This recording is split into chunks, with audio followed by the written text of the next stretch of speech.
The sky above was painted in shades of crimson as the sun began to set over the windswept hills of Judea. The air was thick with tension, charged with the weight of years spent under Roman oppression.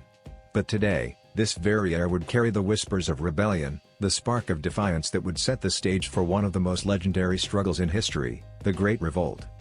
In the shadow of the Roman Empire, the Jews of Judea had long suffered under the heel of imperial rule.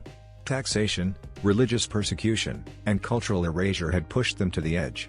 Among them, a young man named Eleazar had grown restless. He was a healer by trade, known for his skill in treating wounds of both body and soul. But the wounds inflicted by the Romans were different. They were deep, violent, and relentless. Eleazar's heart burned with a desire for change. Eleazar was no warrior, but the fire that burned inside him told him that peace was not the way forward. As the rebellion began to take root in Jerusalem, he joined the ranks of the insurgents, not to fight with sword or spear, but to bind the wounds of the fallen. He believed that the true battle was for the soul of his people. It would be a struggle of spirit, of faith, and of survival. In the heart of the desert, atop the forbidding cliffs of Masada, a group of Jewish rebels had made their final stand.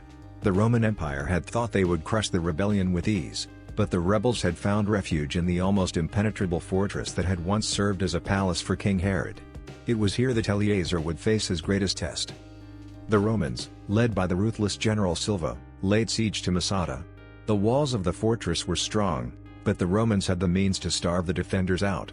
Siege towers rose on the horizon, their shadows creeping closer as the days passed. Eleazar knew the battle was more than one of arms. It was a battle of endurance, of willpower, and of time. The Romans, relentless in their pursuit, began their final assault.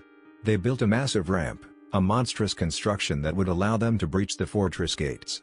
Eleazar watched as the ramp grew taller, the Romans inching closer with each passing day. He knew this was the moment of truth. The dream of freedom was slipping away, but what could they do now? In the final night before the Romans would storm the gates, Eleazar gathered the remaining survivors in the heart of Masada. It was not a war council, it was a gathering of souls. The men and women of Masada, with their hands scarred by battle and their spirits wearied by the weight of their journey, were no longer soldiers.